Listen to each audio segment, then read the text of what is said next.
Well, thank you, and thank you all for listening to Well, what I had to say. Yeah, no problem, man. Just hang in there. You'll get through it, but it'll take some time. Oh yeah, It'll just take time. right. And it's also good, like I'm sure I shared some things with you that, other people have been through it, you're not alone. Um, Yeah, there's right. probably other people watching this Well, that are dealing with very similar situations, so it may have helped them. I just need somebody, maybe to listen. I'm sorry. All right, I'm back to normal now. Oh, you're all right. You're all right. This show was kind of about bad things like that anyway, so it really fits in with what we're talking about pretty nicely. And All right, I'm gonna drink a beer now. absolutely, man. Hell yeah. Oh, I gotta open it first. there's a funny thinking about objects. I mean, it's not really cursed, but if Austin wants to tell this, talking about losing someone, um, just right after his dad, his dad helped him move to his new house, and then I think when did he pass away, Austin? That right? About a month and almost 2 months later. Yeah. So you can tell them get off of here so they can hear you, but there was when my husband was helping him, there was this chime. I think I bought it for the April and Austin to put in their house. So it's purple and it's kind of like, I don't even know, it's got angels or something on it. But my husband hung it in this bay window they had. There was a hook there. And so, Austin, you can go on and tell them the rest of the story now. So my wife's grandniece was babysitting her one day, not too long after my dad had passed away, and it was on my dad's birthday. She was babysitting her, and she was pointing at this chime that he had hung up in the window. And my wife asked her what she was seeing up there, and she said my dad's name.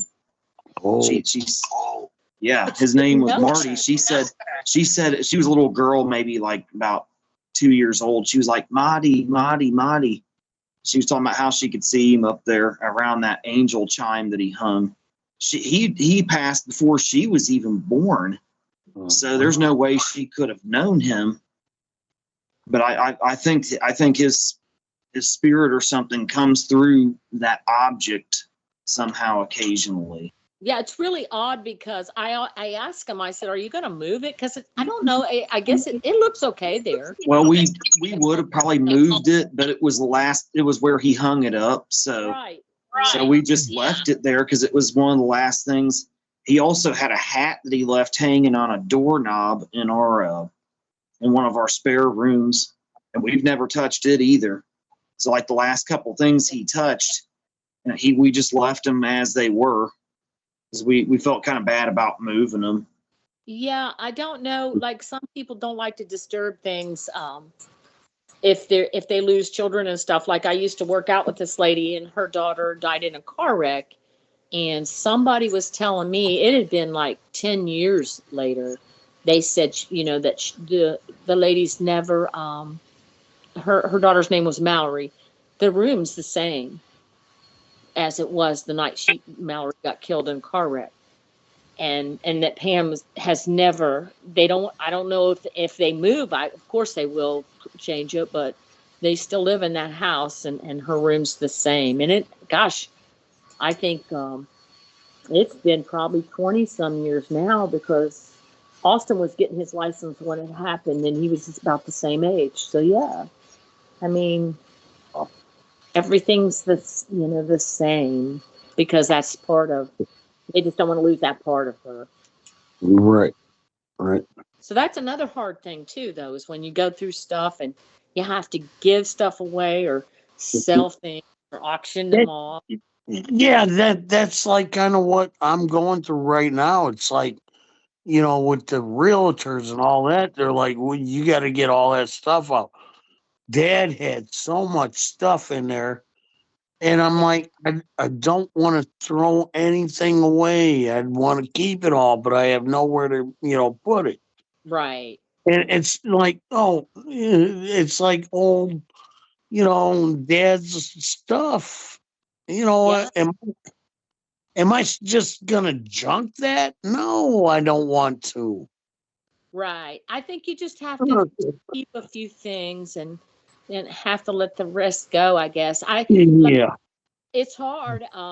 I remember like when they were auctioning all my husband's stuff off, I didn't stay there that day because I didn't want to see all that. Right. Yeah. No. And but it was like they were just selling pieces of him away. There was a table there, like when we first married. He actually had the shop in our big old farmhouse. He had that table all those years. I mean, for like 40, almost 40 years. That was to see that table go, but I was like, I can't take it. It's this I big know. workshop table. So, it's What are you gonna like, do with all that? I yeah, mean, but it's like they're selling pieces of him away. Maybe it would help to think what your father would want you to do with all that stuff. Would he wouldn't want you to be burdened by all of this stuff, I wouldn't think. So it might help you in being able to part with some of it, especially, saying you don't have any room to. well, maybe he was pissed off saying, "Oh, stop it. Don't sell that."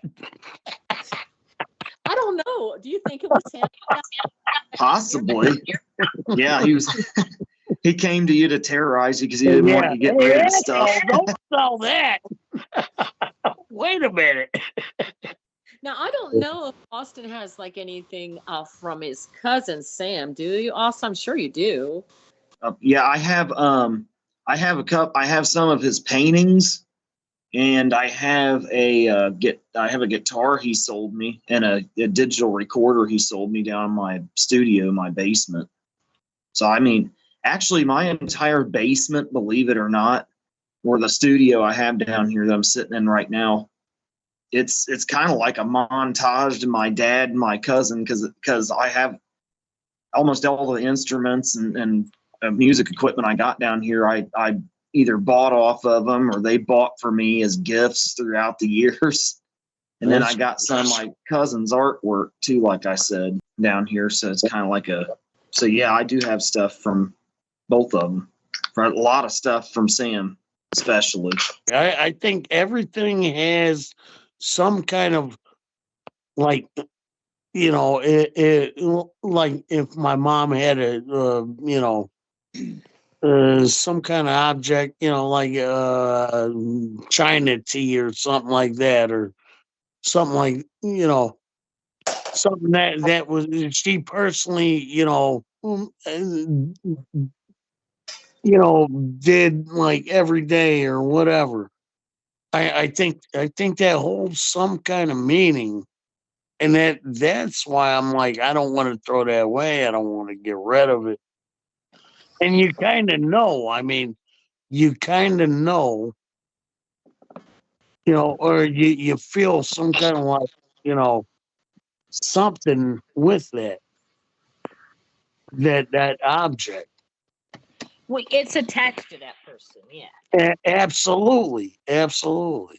Maybe try asking your dad what he wants you to part with and what he wants you to keep, and see if you get a response from him, like what he wants you to hold on to. He wasn't a spiritual person. He was like, just dig a hole and bury me in it. I'm like, no, Dad, I'm not gonna do that. Yeah. He was a funny guy. He's like, no. I don't even want a funeral. Wow, really? Oh yeah. He was a strict guy. He was like, just dig me a hole, bury me in the ditch. I don't care. I mean, I'm a spiritual person too, and I honestly don't want my body taking up space where there should be houses or maybe crops growing in a farmer's field or something. I think it'd be best for me to be cremated myself. So You know what? Bury it. You know what? Plant an apple tree over my body, and Oh and yeah, then that's a good it'll idea. grow. You know.